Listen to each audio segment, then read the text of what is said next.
CDCs have a 4x4 matrix for rotating, scaling, skewing, and shifting in 3 dimensions. To make the graphics routines use the transform, you must set the DCF_transformation flag. The matrix consists of ints that have been scaled 32 bits, gr_scale. C:/demo/lectures/fixedpoint.hc to learn why. See mat4x4 ident equal, mat4x4 ident new, mat4x4 equal, and mat4x4 new.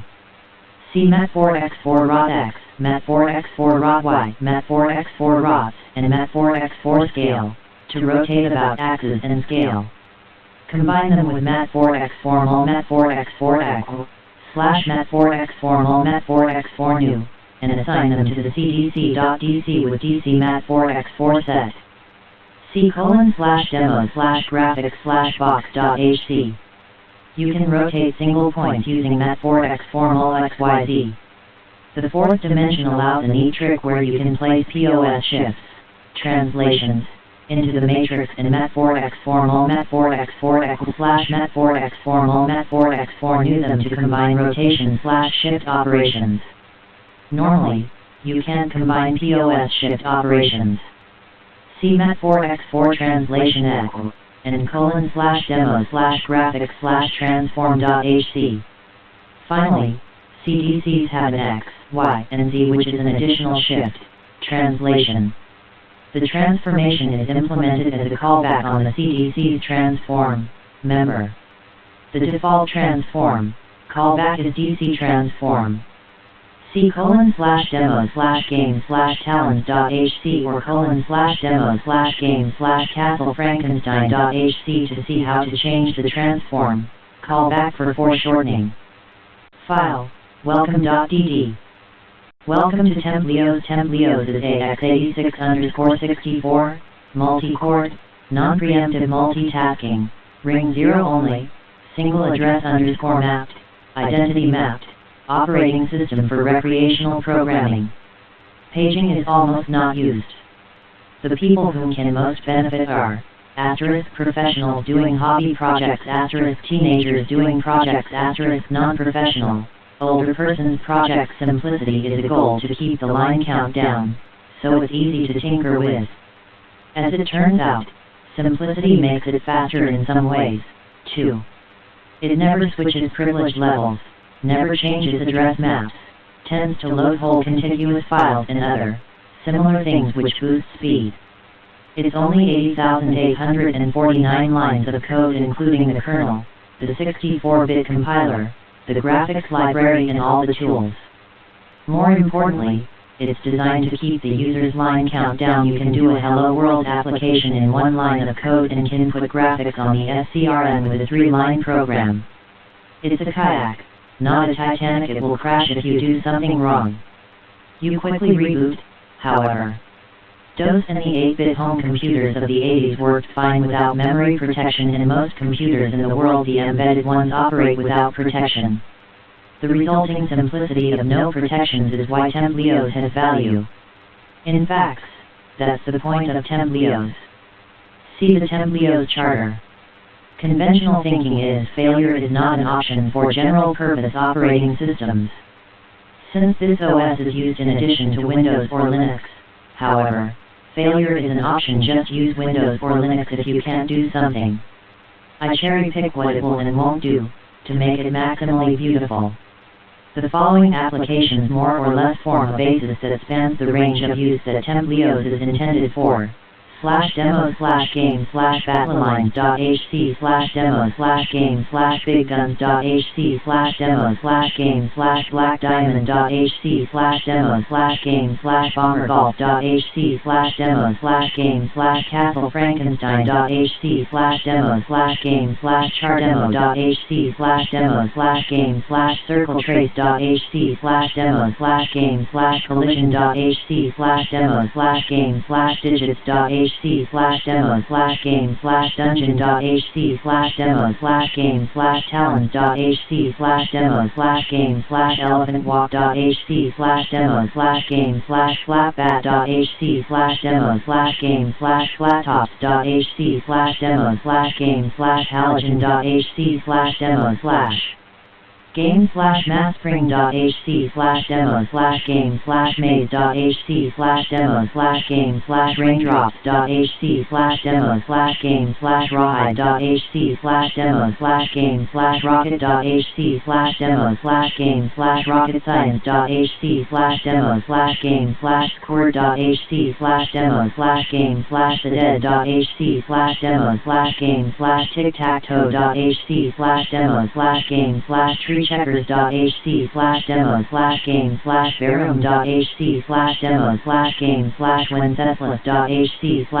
Prosper.hc. Two things to know about TempleOS are that tasks have malloc/free heap memory, not applications, and tasks have compiler symbol tables that persist at a scope like environment variables in other operating systems, and the symbols can include functions.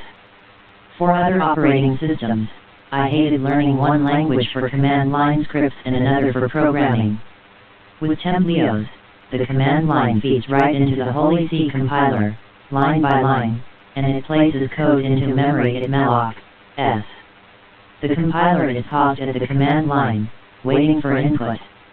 Naturally, you include a program to load it into memory and, usually, start it. During the boot process, many files get compiled before you have access to the command line. Don't worry. Booting takes only 2 seconds. All the header declarations for the operating system are compiled and are available for use in your programs without needing to include them. Everything is truly compiled to native x86_64 machine code. Nothing is interpreted and there is no bytecode. Statements at the global scope outside the scope of functions execute immediately. There is no main function. Instead, you give meaningful names to what would be main functions and you invoke them by calling them with a statement in the global scope, usually at the bottom of your file. I started with C syntax, but didn't like the command line for a directory listing looking like this, dir, false, so I added default args from C++ and it looked like this, dir. I didn't like that, so I made parentheses optional on calls with no args in it. Now, looks like this, dir. The syntax change created an ambiguity when specifying function addresses, like for calling qsort. To resolve it, I made an required in front of function names when specifying an address of a function, which is better anyway. Once I was no longer using standard C/C++ syntax, I decided to change everything I didn't like and call it Holy C. Here are the new operator precedence rules. It's biblical. See Luke 5:37.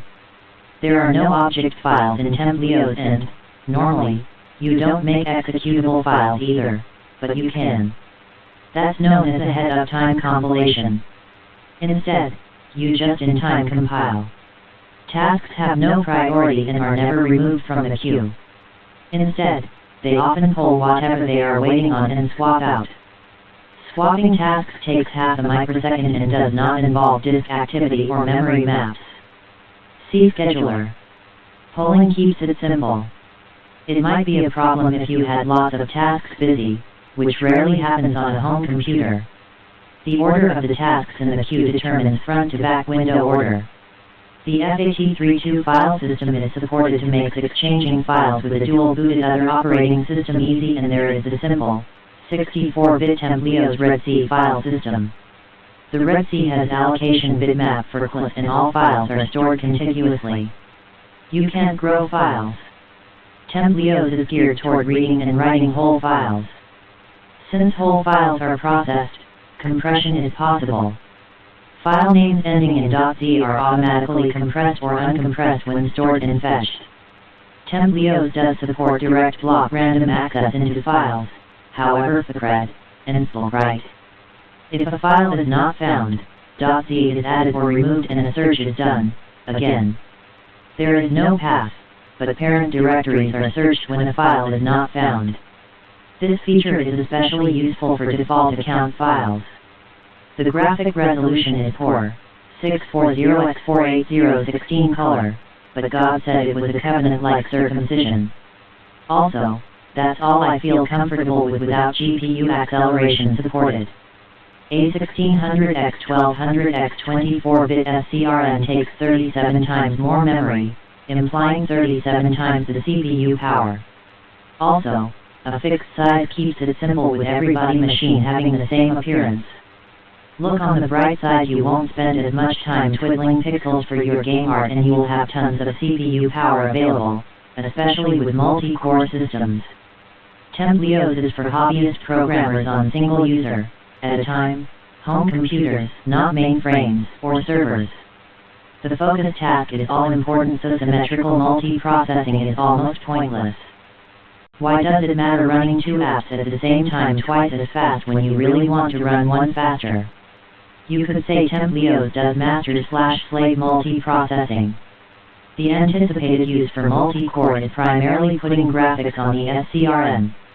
Hardware graphics acceleration is not used, so this is possible. See TempleOS multi-core. There is no distinction between the terms task, process, or thread. All have a task record, see task, pointed to by the FS segment reg and are accessed with FS, while GS points to a CCPU for the current CPU core. Each task can have just one window, but a task can have children with windows. The segment regs are just used as extra regs. There is nothing segmented about TempleOS memory. It is approximately the case that TempleOS is multi-threading, single processing. In TempleOS, Adam task refers to the father of all tasks. He's never supposed to die. Since tasks inherit the symbols of parents, system-wide stuff is associated with Adam. His heap is like kernel memory in other operating systems. Since Adam is immortal, it's safe to alloc objects, not tied to any mortal task, from Adam's heap. He stays in a server mode, taking requests, so you can ask him to number include something, placing that code system-wide. A funny story is that originally I called it the root task and even had a /root directory, smiley face. Adam executes :/startos.hc at boot time. For easy back UPS, place everything you author in your /home directory and subdirectories. Then, use copy tree. That should make upgrading easy, too. Customizable startup scripts go in your /home directory. The default startup scripts are in the root directory. Copy the startup files you wish to customize into /home and modify them. See Home Files. You can make your own distro that includes everything and is a bootable live CD with :/miscellaneous/do-distro.hc. Typically, your usage pattern through the day will be repeatedly left or right-clicking on file names in a CMD line dir listing. You left-click files to edit them and right-click to number include them. To begin a project, type ed, file name, supplying a file name. You can also run programs with one in the editor. To save and exit the file, you will need to do a new dir, CMD, periodically, so make a macro on your personal menu. Access your personal menu by pressing, cursoring until you are on top of it and pressing. Toggles plain text mode, showing format commands, a little like viewing HTML code. Inserts the text widgets. Inserts or edit a graphics sprite resource at cursor location. Brings up the file manager. It's pretty crappy. I find I don't need it very often, believe it or not. Toggles window border. Maximizes a window. Closes autocomplete. Brings back autocomplete. Vertically tiles windows. Horizontally tiles windows. The alt keys are defined in /home key plugins.hc. You can customize them. New terminal window. Switches to the next window. Kill the window. Find is your best friend. There's a wrapper function called f in your /home wrappers.hc.z file. Feel free to make wrapper functions for functions you use often and customize the args. By the way, find or r can be used to replace strings across multiple files. You can access find using. As you browse code, use the autocomplete window to look up functions, etc. or whatever number, to follow a sim to its source. You can browse deeper and deeper. You go back with. Use the help and index or demo index to find out what exists. Press for help or use the links on your menu. Also, look in the /demo or /apps directories for inspiration. Software is distributed as REDC ISO files.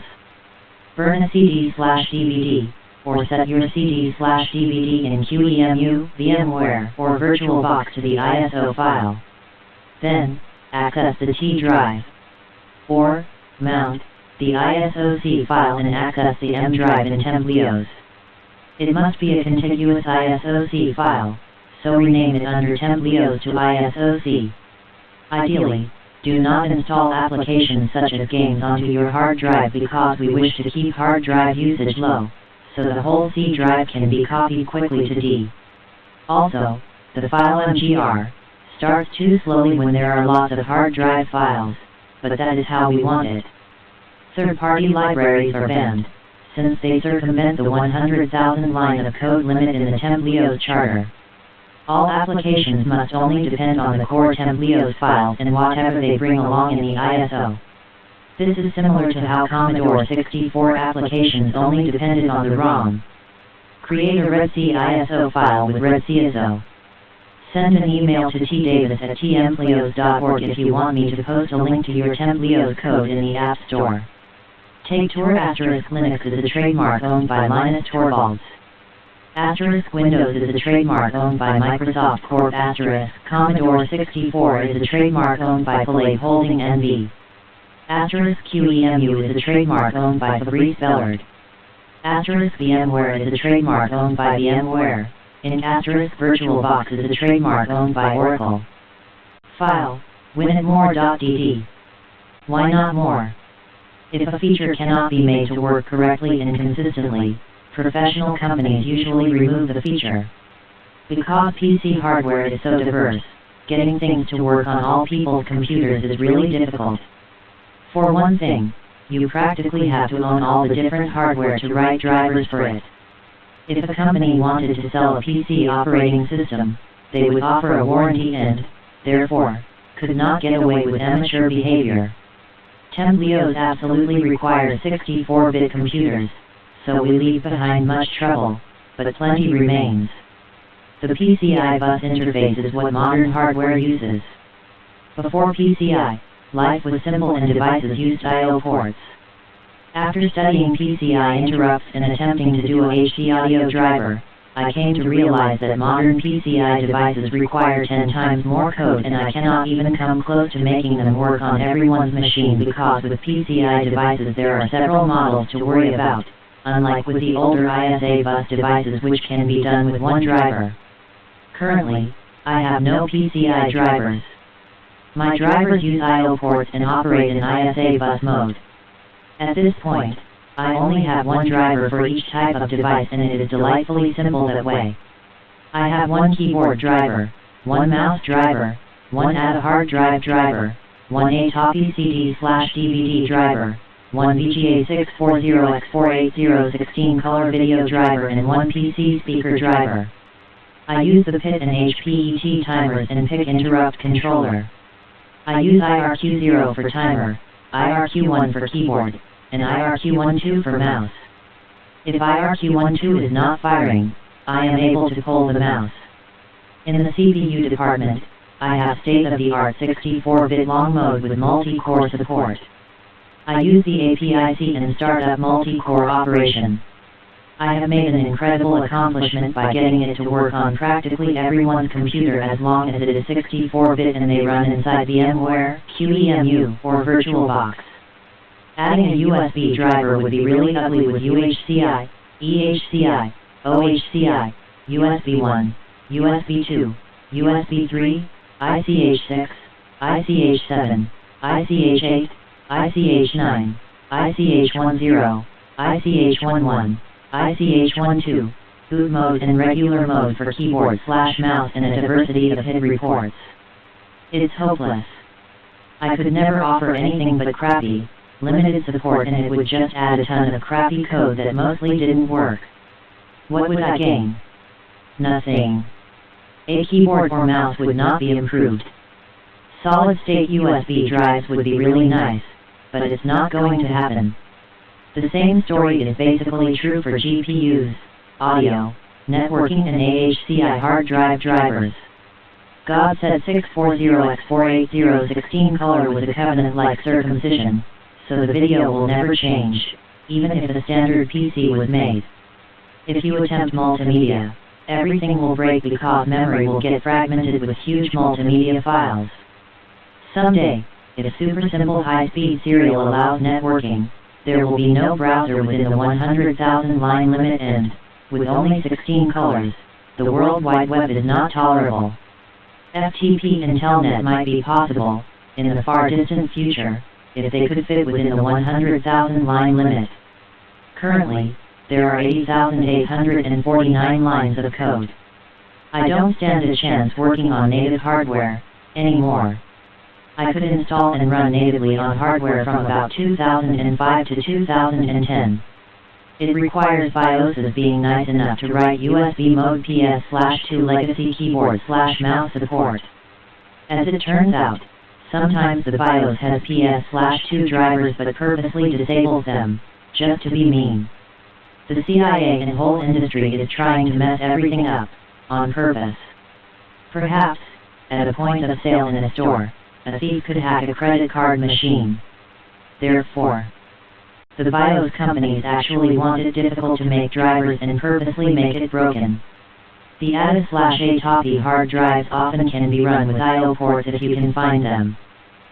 CV on Linux or system information on Windows can help you locate the SOD I/O ports the hard drive and CD/DVD have. They no longer are enabled by the BIOS. It's hopeless. I'm stuck with very slow drive performance, but it works for everybody. UEFI is pointless. If I am forced to run in VMware, QEMU, or VirtualBox, they will always support non-UEFI mode. Without working, native hard drive and CD/DVD drivers, you can't get very far with UEFI on a native install, not to mention SECU reboot. UEFI is, first of all, redundant.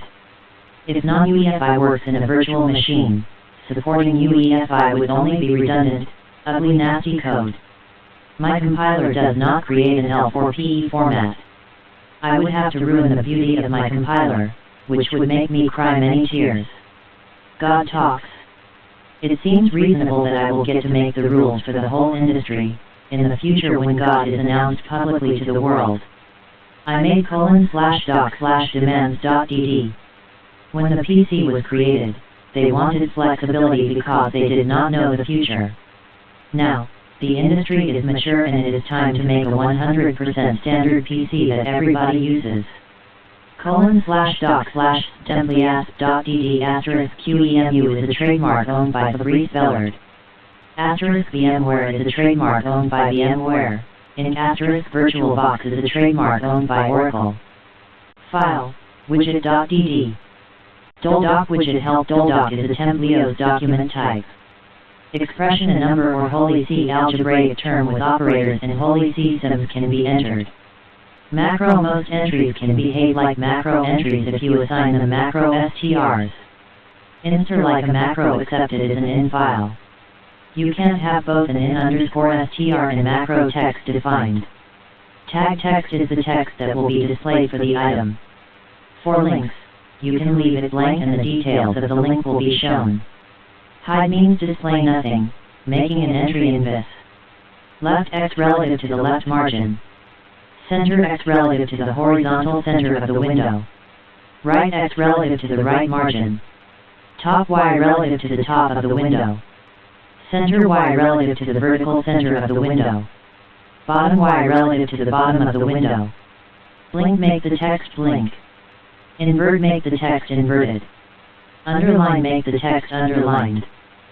Scroll X length expression if a value is entered, the text will scroll in an area of this width. Y offset expression if a value is entered, the text will be shifted vertically by this many pixels, so you can make superscripts or subscripts. X offset expression if a value is entered, the text will be shifted horizontally by this many pixels. Tree the item will behave like a tree widget, with this as the root. Collapse the tree or hidden widget will begin collapsed. Define str will substitute a number define or define load, string for the tag. Quote make the residential suitable for including Indiana a program, in quotes, especially FOMAT entries in class definitions. X expression for cursor movements, the horizontal value. Y expression for cursor movements, the vertical value. Pop-up for macros, run the macro in a pop-up window. Do this when making a macro to run a program, so it doesn't tie up memory. Escape for macros, send in char to exit before running the macro. Without this, the macro runs in the wrong window, usually. Refresh data updates $. Entry continuously. HTML link stores a link which will be embedded if you generate a HTML version of a document with :/demo/totem/demo/to-html.hc. File, windows.dd. Only tasks on CORE0 can have a window and there can be only one window per task. The Windows eBuffer, top to bottom order is determined by the order in the task queue, with the WinMGR on the bottom. A task can have child task pop-up windows. I capped the line of code count at 100,000 and God said it must be perfect, so it will never be an ugly monstrosity. I was chosen by God because I am the best programmer on the planet and God boosted my IQ with divine intellect. I started seeing people following me around in suits and stuff. It just seemed something was strange. What people are going to read is, it's about a pathetic schizophrenic who made a crappy operating system. My perspective is, God said I made his temple.